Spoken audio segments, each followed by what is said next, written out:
Hi everyone, and welcome to my January 2024 Reading Wrap-Up. This month I read 14 books. As always, we'll be ranking them from worst to best, and there were quite a few contenders for the top spot, so I'm really hoping that we haven't peaked early. Only time will tell on that front, but for now, let's get to the video.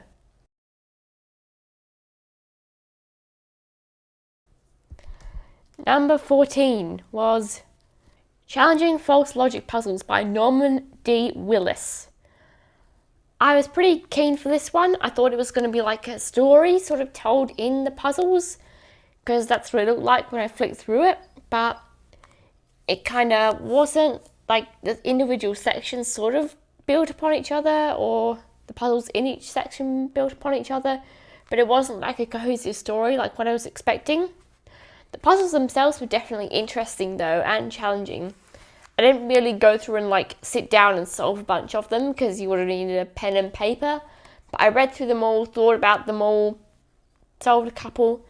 They were pretty interesting. These are the kinds of puzzles where you've got a bunch of statements and at least one of the statements is false, so you have to figure out what is the false statement and then piece together some other puzzle, like which is the right road to take, or who ate what for breakfast, for example. And one statement in each puzzle is always false, hence the title of the book. These puzzles would probably be good for like a D&D game, like if you need to give your party a puzzle to solve somewhere. Some of these might be good. Though I don't really have a tabletop experience myself, that was my thought, because knowing somebody who does. So yeah, overall, like it was fine. It just wasn't quite what I had expected going in. Number 13 is 12 Angry Men by Reginald Rose.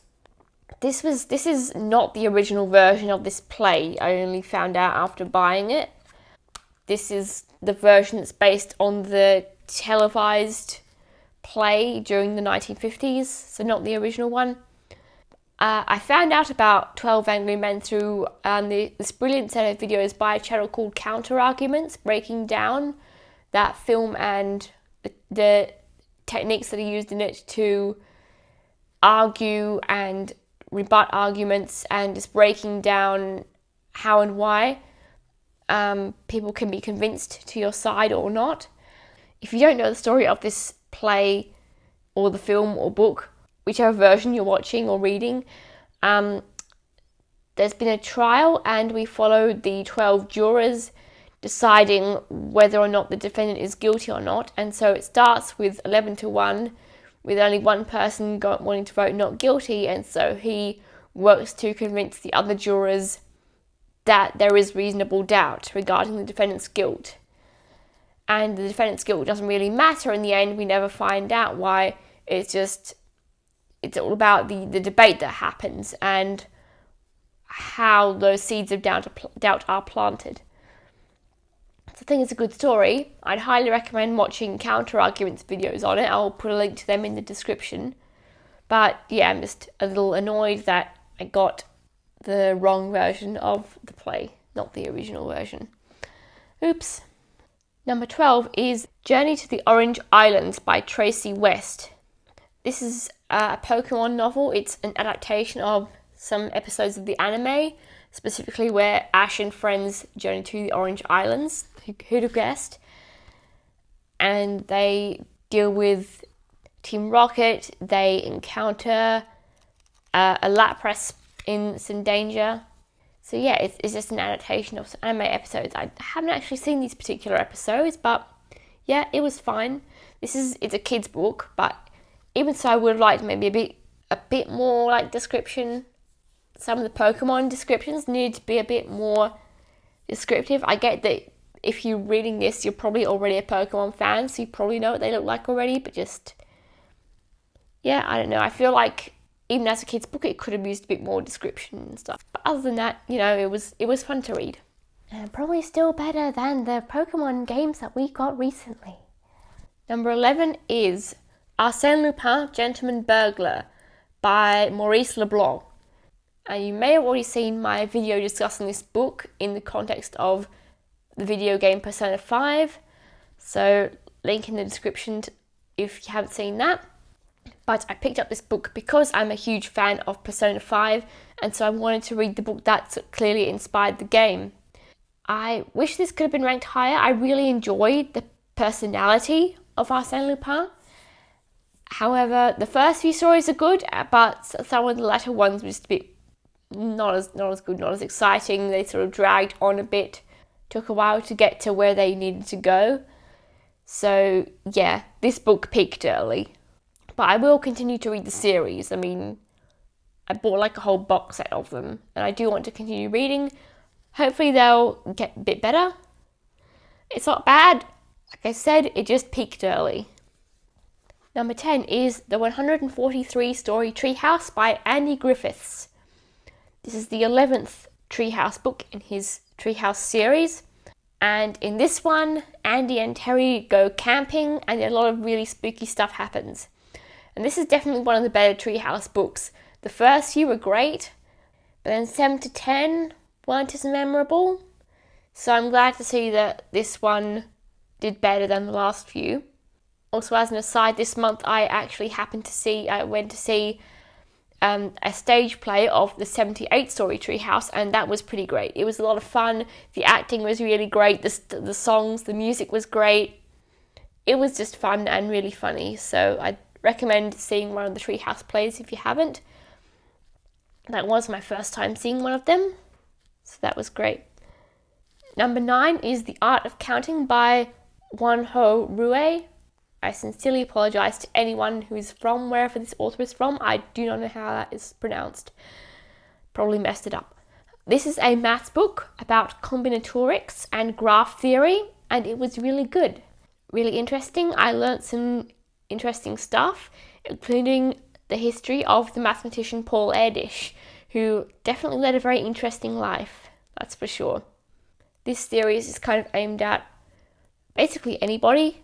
They're not very long, and they go into just maths concepts and the history and where they apply in real life. And yeah, it was pretty good. Number 8 is Assassination Classroom, Volume 12 by Yusei Matsui. If you didn't know what this series is, it's a manga about a group of students who are in the absolute bottom of the barrel class at their super competitive school, and they've been tasked with assassinating this alien who is threatening to destroy the planet in a year's time. And this alien, for some reason, wanted to be the teacher of this special class. And so, yeah, we follow the students as they learn and grow and just better themselves, while also learning a bunch of techniques for assassinating this alien. And it's just a lot of fun. And it's also great to see, like inspiring to see how all the students grow as people and do things they never thought they would be able to do. And a lot of really dramatic stuff happens in this particular volume. Someone who has been with them for most of the series so far betrays them. I won't say any more on that because spoilers if you haven't read it. And that was unexpected. I did not see that coming. So interesting to see how that is resolved in the next volume. Number 7 is The Shining by Stephen King, and I've done a review on that, and that is actually my best performing video so far. Link in the description. This is one of the old classics by Stephen King. It's a horror story about this family who go to live in this old hotel while the dad is like the caretaker of the hotel over winter, and a lot of scary things happen, like ghosts from in the hotel, evil, mysterious stuff happening at the hotel. They get trapped in winter. Just very tense book. The pacing, though, was my main issue with the book. There are all these tangents that at the time don't feel relevant, and though they do pay off in the end, they definitely disrupt the flow of the story at the start. So be warned about that, but otherwise it is a great book. I can see why it's a classic.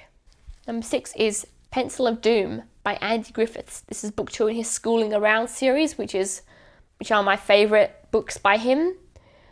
In that series, we have a schoolboy named Henry McThrottle and his friends at Northwest Southeast Central School, and a lot of shenanigans happen. In this one, Henry has this pencil, and whenever he uses it, something bad happens, even when he tries to draw something nice. And so we see all the crazy stuff that happens when the pencil is used, as well as what happens when he tries to destroy it. This series is just really fun. I like the characters and the shenanigans that happen.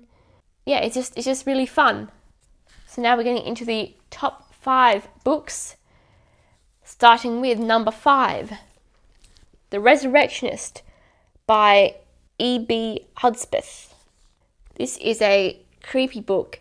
It's the first half documents the biography of this fictional doctor called Dr. Spencer Black, who believes that mythological creatures were once real, and so like human defects are vestiges of that. And so he tries to pursue this theory and recreate some of these mythical creatures. And so we see his life and his research and his exploits. However, the main attraction of this book is the likes of this. The second half of this book is just full of these creepy anatomical diagrams of all these various creatures, like Cerberus and centaurs and harpies and all of those sorts of things. And it has like skeletons, muscles, all of these sort of descriptions and explanations of how these traits help these creatures and why they may have died out. I do wish the biography section had been a bit longer. It could have gone into more detail. In universe, it makes sense as to why there wasn't much material for the biographer to work with, but I still wish we could have gotten a bit more, especially with all of the creatures that are in the second half of the book with the diagrams in it. We don't actually hear about his research or reconstruction process of a lot of those creatures in the text. I mean, it said that a lot of his claims of where he found the specimens are falsified, but it would have been nice to see a few more of these creatures in the text and what he did with them. Before we get into the top 4, I'm going to do a review of The Resurrectionist and also the Andy Griffiths Schooling Around series. And I've already filmed a review of this next book coming up, so that will be posted, the next video posted after this one. So please like and subscribe so you don't miss those. With that out of the way, The Wooden Spoon goes to Mr. Einstein's Secretary by Matthew Riley. And this, I was lucky enough to get a signed copy, so you can see there. I read this book for my Dimmicks 2024 reading challenge, so there'll be a playlist for that in the description below as well. This book follows Hannah Fischer, who was born and grew up in Berlin in Germany in the early 20th century, and she happened to live next door to the scientist Albert Einstein, and so he was a major influence on her life in her childhood, and she wanted to study physics, but for reasons that didn't work out, so she had to move to America, and she went to secretarial school and became a secretary. And so this story follows her life over 4 decades, following her childhood to the various people she worked for, to her eventual return to Germany just in time for the rise of Hitler and the Nazis and World War II. So there is a lot of action in this book. There are a lot of sad things in this book. There are a lot of like historical things, obviously, with Einstein, with a bunch of other scientists, and then of course with Nazi Germany. That was really interesting and really interesting to learn about, because a lot of the people in this book are real, and a lot of the events referenced in the book are real, as explained in the interview in the back. My one gripe was that I think this book could have been a bit longer. as in it could have taken its time more to go through some of the events, because a lot of these problems in the book were resolved a bit too quickly, in my opinion. So yeah, it's 450 pages, but another 100 pages or 200 wouldn't have hurt it. Taking the bronze medal, we have The Art of Statistics by David Spiegelhalter, which I have already reviewed. So again, link in the description to that. This is the third maths book of this video, and this is a statistics book which discusses, statistics and data and how it can be collected, analysed, and how I can draw conclusions from it. It uses a lot of real case studies and real data sets from real studies, which I really like. I found very, very interesting to read about all these studies, how they were conducted, what data was collected, how that was used or misused, interpreted or misinterpreted. And the book is full of all these charts and graphs, including a dinosaur graph, to go along with it. So I would highly recommend this for any student of mathematics, such as myself, or statistics or data science, or anyone really who's interested in data and statistics, like the statistics that we read here every day. How are these collected? How are people able to come to these conclusions when they said, employment's gone up by so percent or whatever, or 60% of millennials believe this or whatever. How are those conclusions arrived at? Where is that data coming from? All those sorts of things. This is what this book discusses. There are a few things that could be explained a bit better, and I do think that a bit of prior research is needed, a little bit of knowledge is needed for the average person to get into it. Otherwise, it's going to be a bit overwhelming for you. But aside from that, I don't think you need like a university level education of stats to know this stuff or to read this book. Just a little bit of knowledge would help. Second place goes to The Seven Husbands of Evelyn Hugo by Taylor Jenkins Reid, another book that I read for my Dimmicks reading challenge, and another book that I have already reviewed. Again, link in the description. And this is the Dimmicks Special Editions. This is a beautiful, beautiful book. So this book is about this actress named Evelyn Hugo, and she's telling her life story to this journalist named Monique, who she specially selected to write her biography for some unknown reason. And so we follow Evelyn through her whole career as she rises from nothing to become a star. She goes through a lot of scandals and relationships and challenges. And so up until now, everyone's really only heard the fake story of her life, the story that she fabricated to work around various obstacles and other things in her life. So now, first time she's telling Monique her real story. And so there's kind of two stories in this book. The main story of Evelyn Hugo herself, and then this whole thing with Monique, what she is learning from Evelyn Hugo, and the mystery of why Evelyn picked her. This is a lovely, gorgeous book. Evelyn Hugo's personality is really fun to read, even when she is at her absolute worst as a human being. The ending fell a little flat for me, but that being said, let's just say it does what the Midnight Library didn't, and I can respect it for that.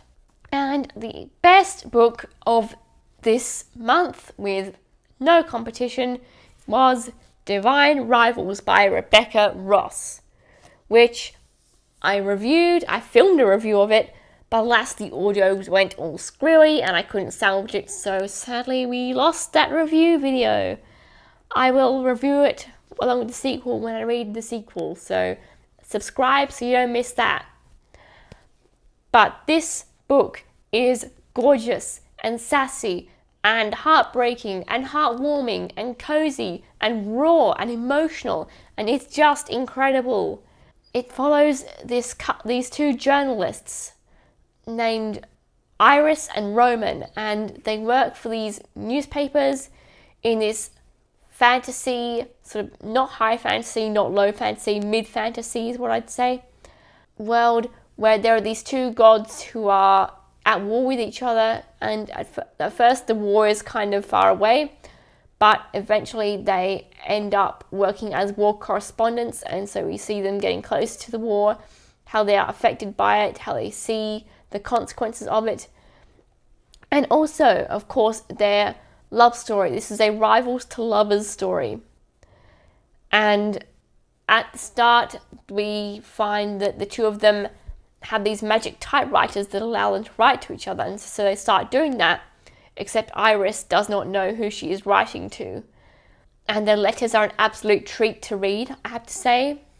And the romance in this story is lovely. Just everything in this book is lovely. It does so many things so well. The romance, the miscommunication, the letters, the theme of war, and showing the consequences and the realities of it, even in this fantasy context. It's just incredible. And I can't wait to read the sequel. Thank you for watching my January 2024 reading wrap-up. The reviews of books that I have reviewed will be in the description. And some of those will be, as I said earlier in the video, to come. So keep an eye out for Mr. Einstein's Secretary, The Resurrectionist, and the Schooling Around series reviews. And please check out my existing reviews of other books mentioned in this video if you haven't already. Thank you for watching, and as always, do lots of maths, read lots of books, and I'm sure you'll have an amazing day.